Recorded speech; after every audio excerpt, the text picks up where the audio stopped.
In a racist society, it's not enough to be non-racist. We must be anti-racist. Angela Davis.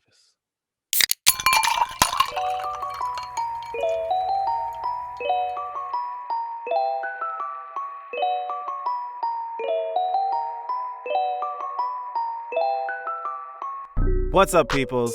It's your bartenders, Mr. Z. And your boy Omega. Trigger warning, we will be talking about the same crime, different victims. The murder of Duante Wright, Chauvin's trial, and a few other stories. You're going to hear our hearts and minds, so thank you for your grace. As every episode, we want to thank all of you for listening. We truly appreciate you listening to our hearts and minds on varied and difficult topics. Remember, this is always a conversation. If you don't agree, you want to voice your opinions, or even suggest a topic for an episode, feel free to join our Discord as well. The link will be in the description. So, thank you again. And get prepared to sit, think, and have a drink. Welcome to Have a Drink podcast. Enjoy the episode. What he said. Peace. What's up, peoples, and welcome back to another episode of the Have a Drink podcast, where we invite you to sit, think, and have a drink. We're your bartenders, Mr. Z. And I'm your boy Omega.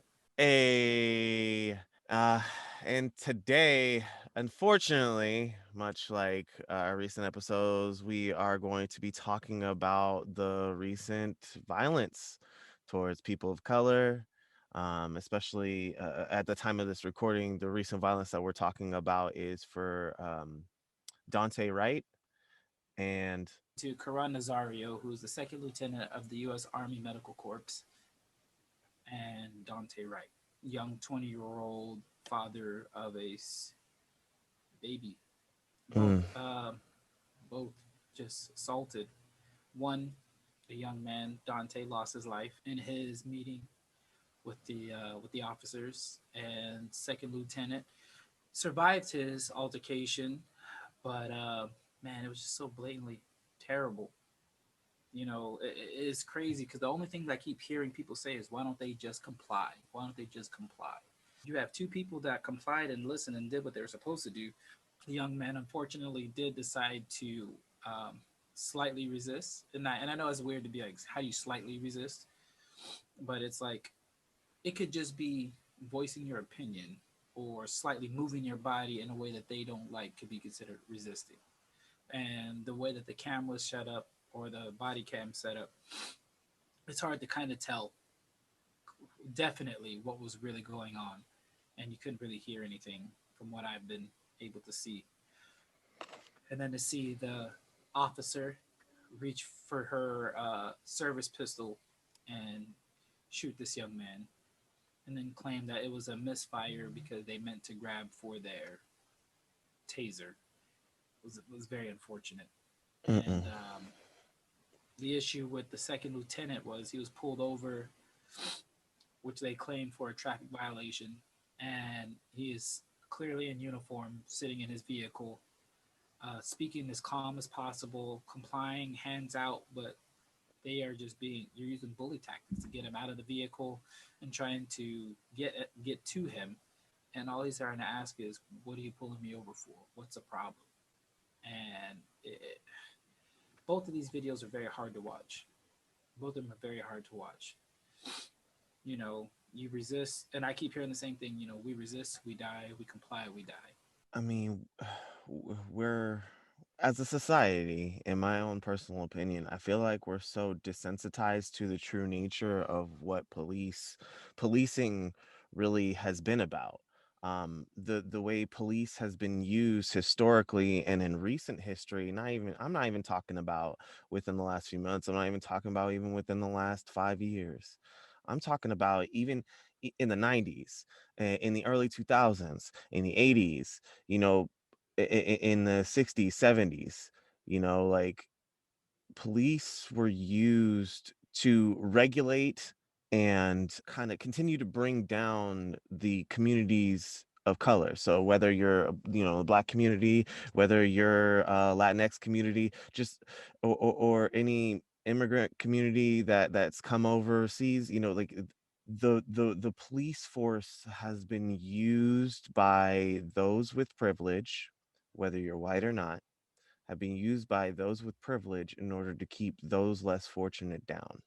And I say this not like out of like baseless facts, but I say that because um Sean King uh actually said it or tweeted this not long ago, but you can't like he was like, you can't make this up. The founder of the town where Duante Wright was murdered was a literal member of the KKK and the sheriff and the founder of the Minnesota State Patrol and the vice president of the Minnesota Eugenics Society. So like this stuff is deeply rooted.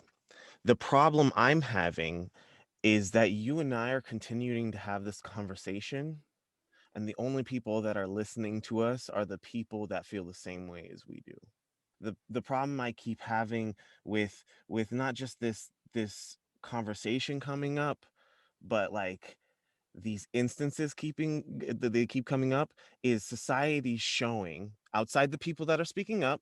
I'm gonna frame this outside those of us that are speaking up, those of us that are feeling the feelings, those of us that are sick of it. Outside of that, it is showing society's complacency with this sort of structure and their acceptance. It's not even just complacency, it's the acceptance of it, because we how many times when you and I started this episode, you were like, we should talk about the recent, events that have happened. And I was like, which one? Cause because I opened up my feed and I see three right off the bat. Mm-hmm. Like I heard recently that the police are not created to protect and to serve. That's not their job. That's not their job description. Even though it says it on the side of the police car and that all the police cars, and that's their motto, is the police are there to protect and serve. That's not at all what their job description is. It's to enforce the laws. Yeah, to enforce the laws. Now the problem comes when the laws are the laws are neither good nor bad because there's a mixture of them. There's good laws, then there's bad laws. There's laws that have been created for various reasons. There are like I bet you most of our listeners don't know that sodomy is illegal in certain states. Sodomy, the act of anal sex, Mm. is illegal in certain states. So that means that two men, or even a man and a woman, or two women, Engaging in or even non-binary people engaging in some sort of anal intercourse breaking the law. is breaking the law. That's crazy. It's like we have this system put into place.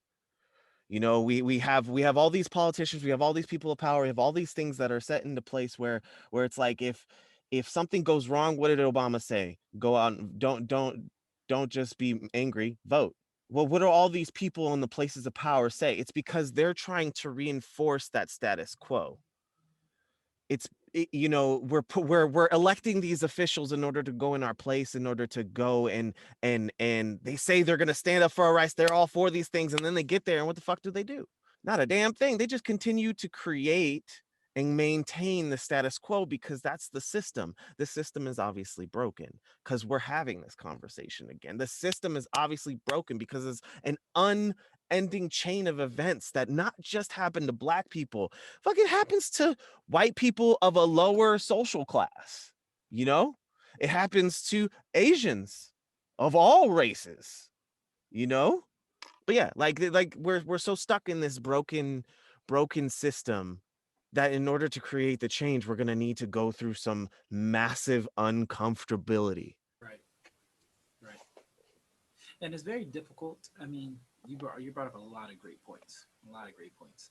And the thing is, this is like, for me, I can't be mad at law enforcement, and I say that because, again, I have friends, I have family that are a part of law enforcement, and I know that they are trying to do the right thing by being the change that we all wish to see, right? And I get that, but it's so hard because they keep, and I say they as in the media keeps putting out the bad seed, the bad apples.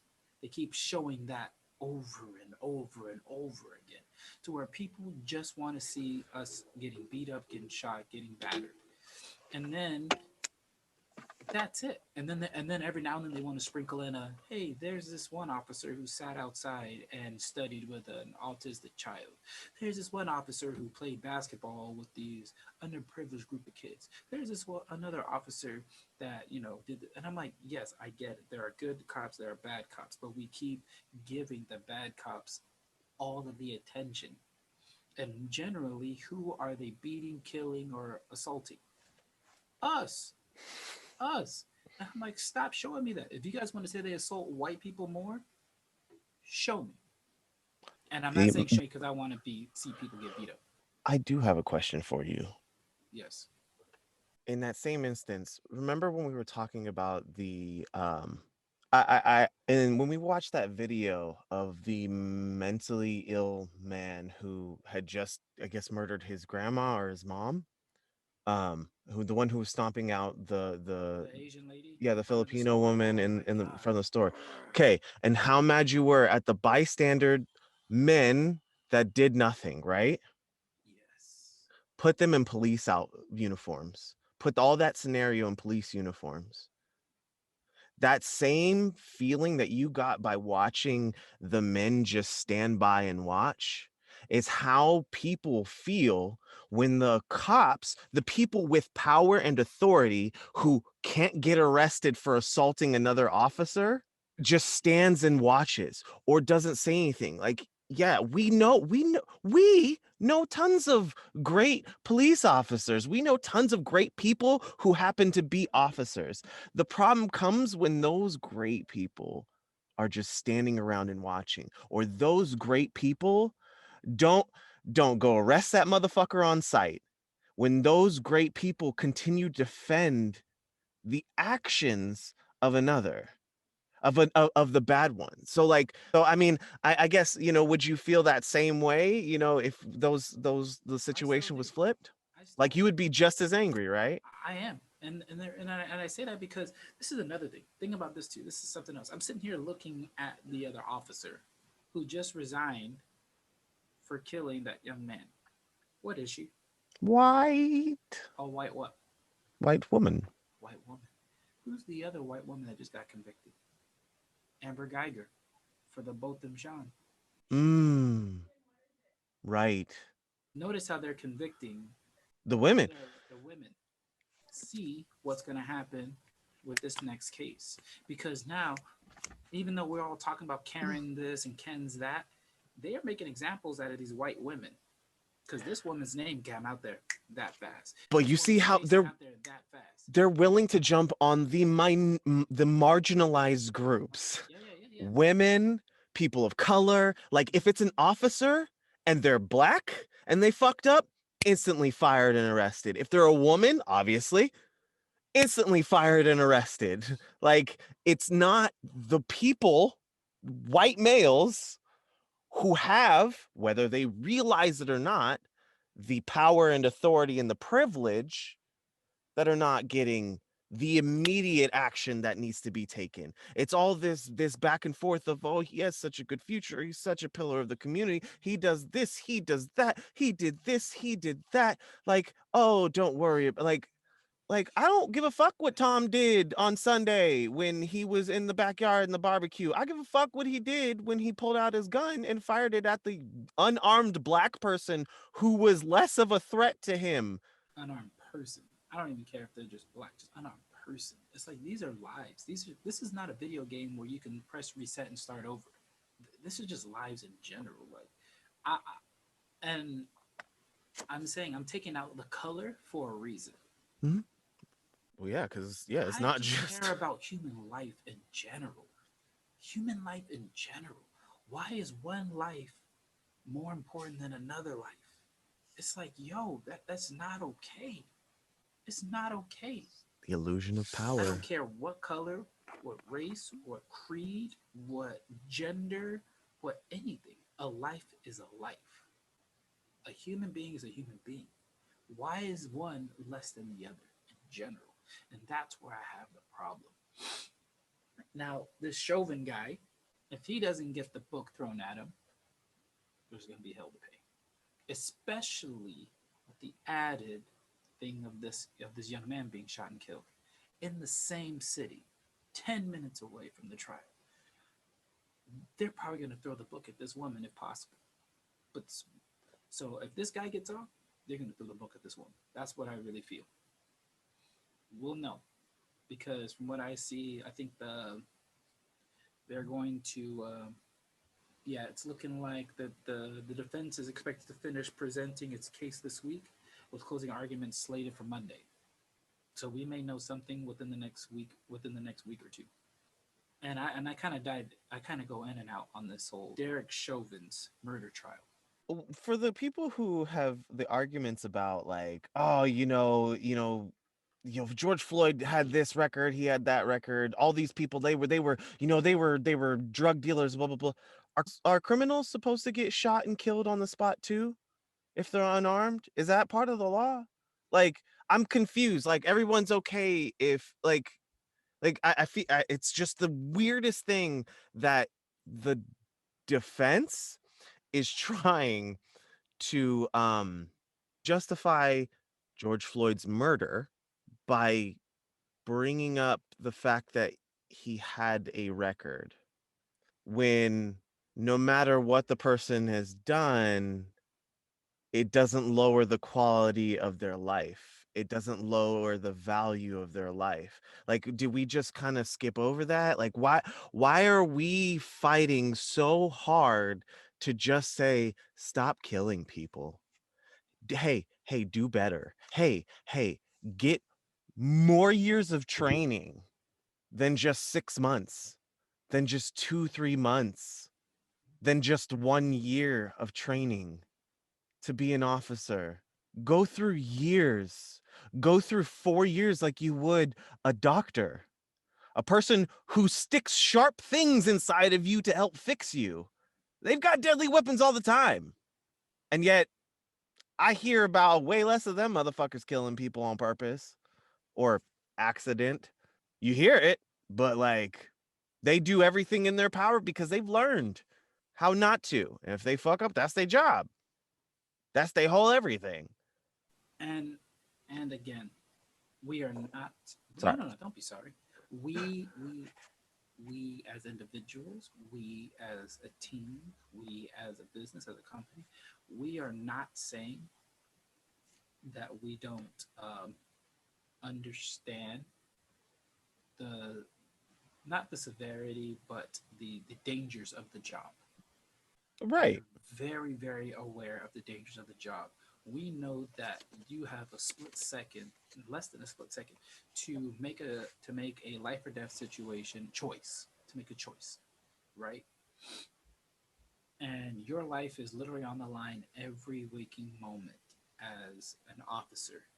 And on the other side of that same coin, as a doctor, you have somebody else's life in the palm of your hands or at the end of your tools for X amount of moments that you're over them.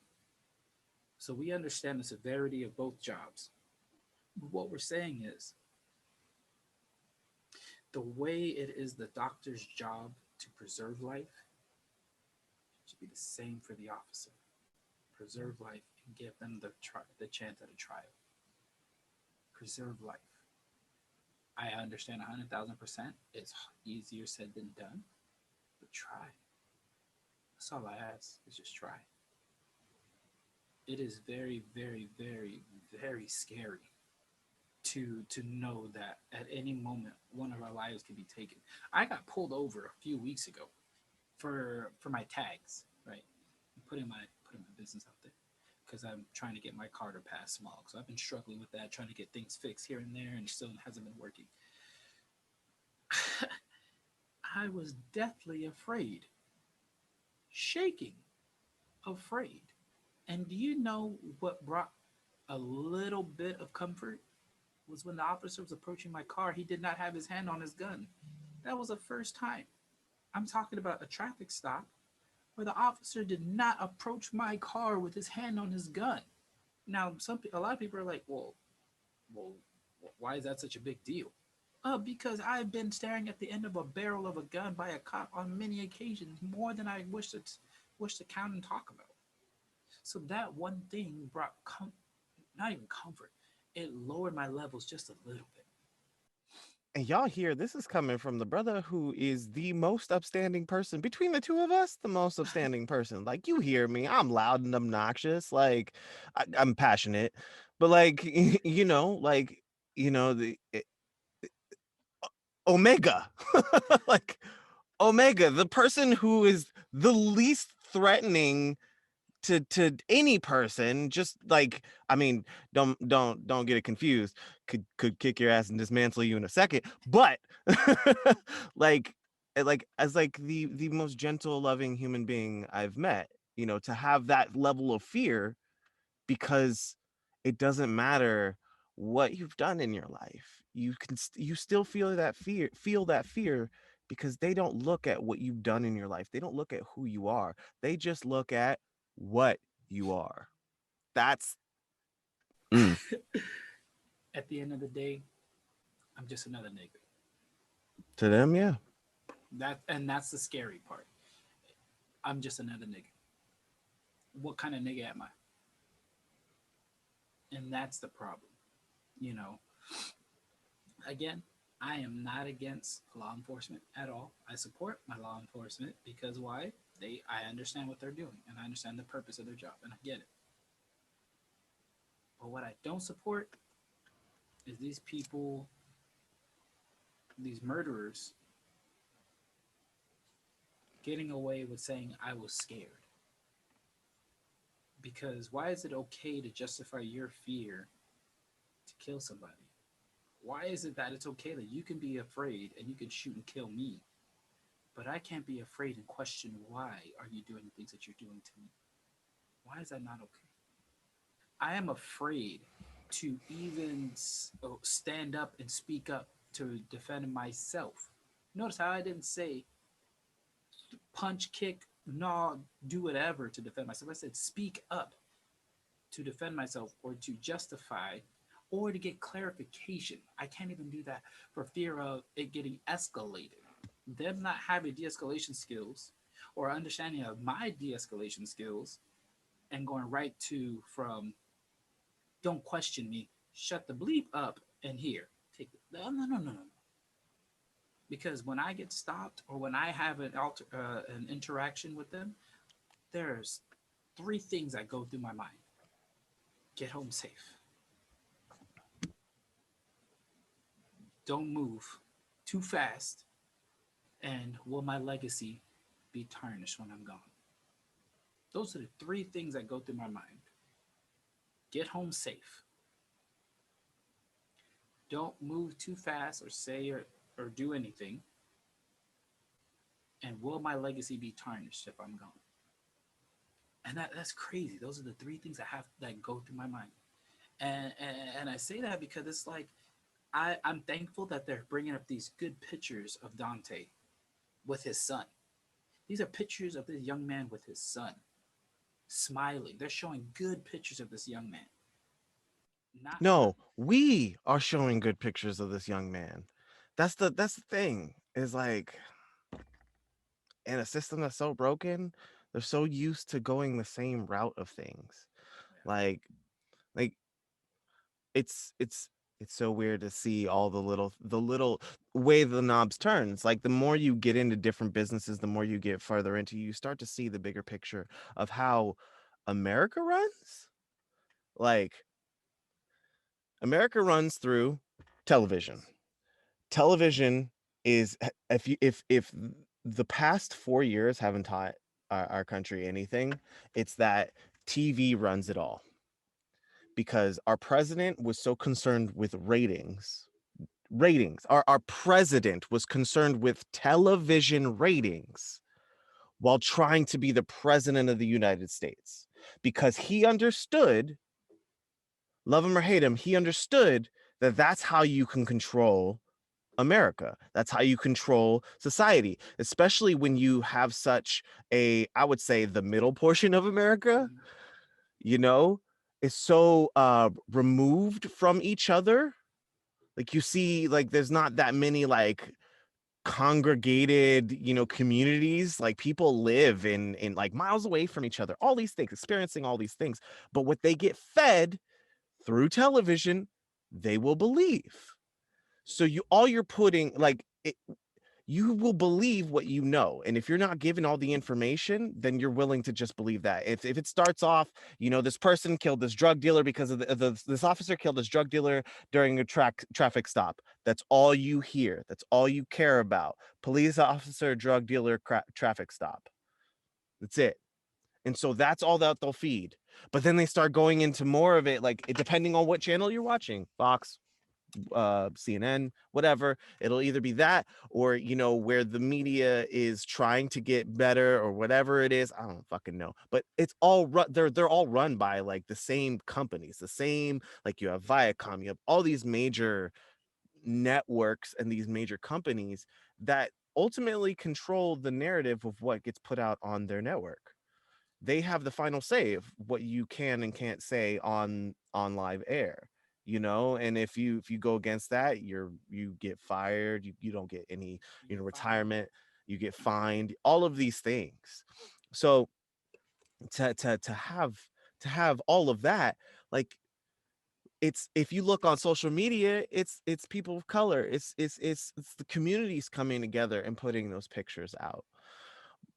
I want to, before we go any further, I want to put it out for anybody in America, any police officer in America. I also really want to hear from people internationally. Like, if you can, reach out to us on Instagram, Please. Twitter, Discord, whatever.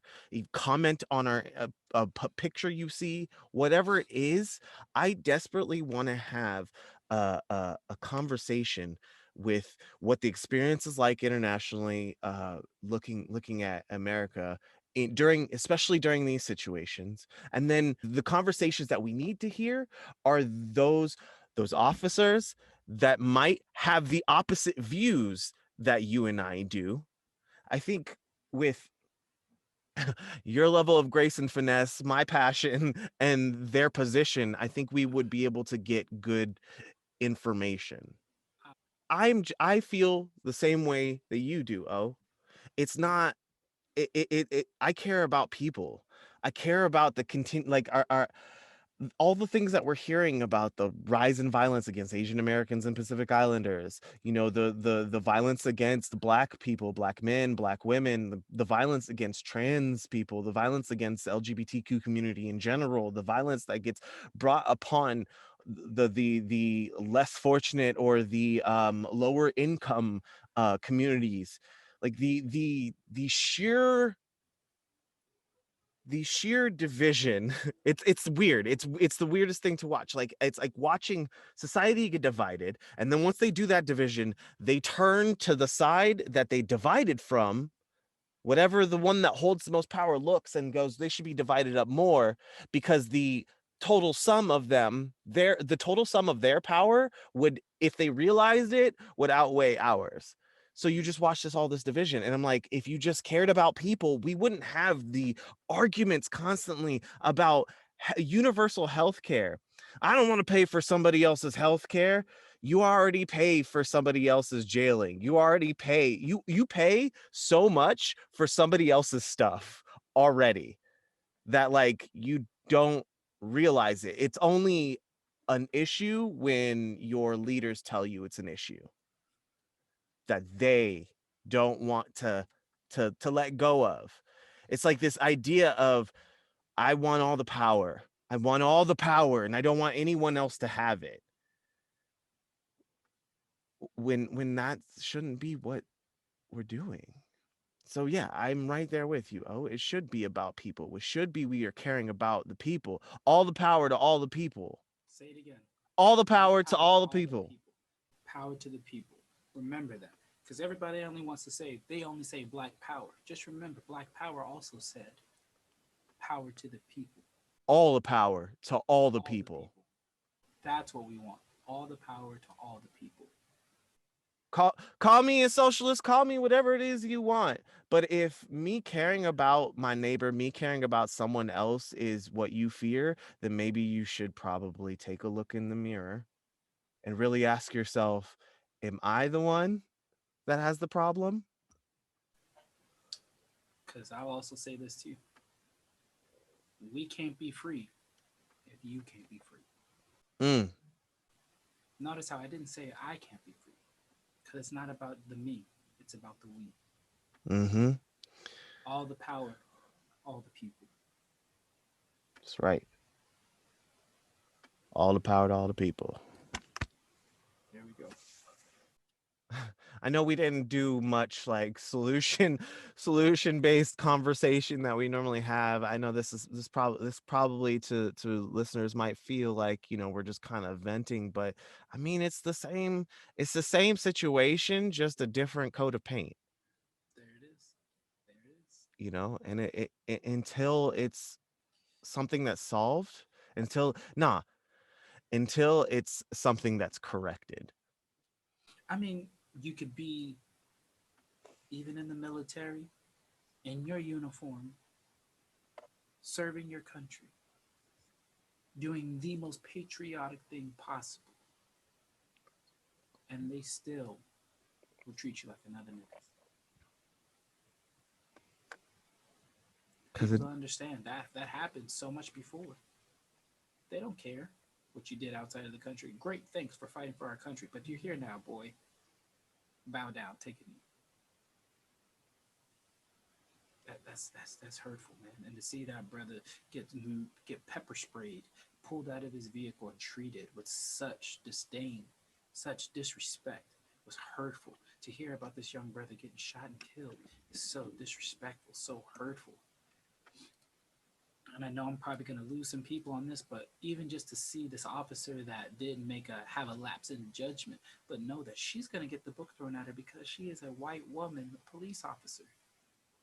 It's a shame. And I'm not trying to woe is me because it's a white woman. I'm trying to come to her aid. No, it's just the fact that I noticed that this is what's going to happen. This is how they're going to make sure that she gets. They're going to mark take these care of her, words. Mark these words. and Yeah, it's that's sad. true. It's sad. And man, I God, please rest his soul. Bring comfort to that young man's family, friends, all those that have been deeply affected by his loss, his passing. Another young boy is going to be raised fatherless. Um, keep Second Lieutenant safe. Keep him protected. Keep him encouraged. Please put your hands of mercy and goodness over all those that are going through this on the daily, mentally, physically, and emotionally. Just bring us all together. Bring us all together. I'm tired of seeing this. I'm hurting. This hurts. This hurts to see, hurts to hear, hurts to feel. I am I am a martial arts coach. People see all I do is teaching violence. I do so much more than that. I teach empathy. I teach life skills. I teach personal empowerment. I teach responsibility. I teach self esteem. I teach how to find your heart through adversity. And I'm only saying that because I'm not talking about me. I'm talking about what I'm doing. I'm servicing others to better our community because we need this. We need encouragement. We need self empowerment. We need uplifting. All power to all the people. All power to all the people. We need to do better. We. We all do. Every Not last you, one of us. Not you, not me. not me. We. We. We. We can do it. We can do hard things. This is the hardest thing that has to be done. In a racist society, it's not enough to be non racist. We must be anti racist. Angela Davis. All power. to all the to all the people. people. We're the Have a Drink podcast. Thank you for joining us. And that's it. All the power to all the people. Hmm. Don't just be not racist, be anti racist. And Because we're remember, all kings, queens, and royals in between. I thank y'all for joining us on another episode of the Have a Drink podcast. Like I said, check us out on Instagram, Twitter, Have a Drink, Hadcast. Hit us up. Peace. peace.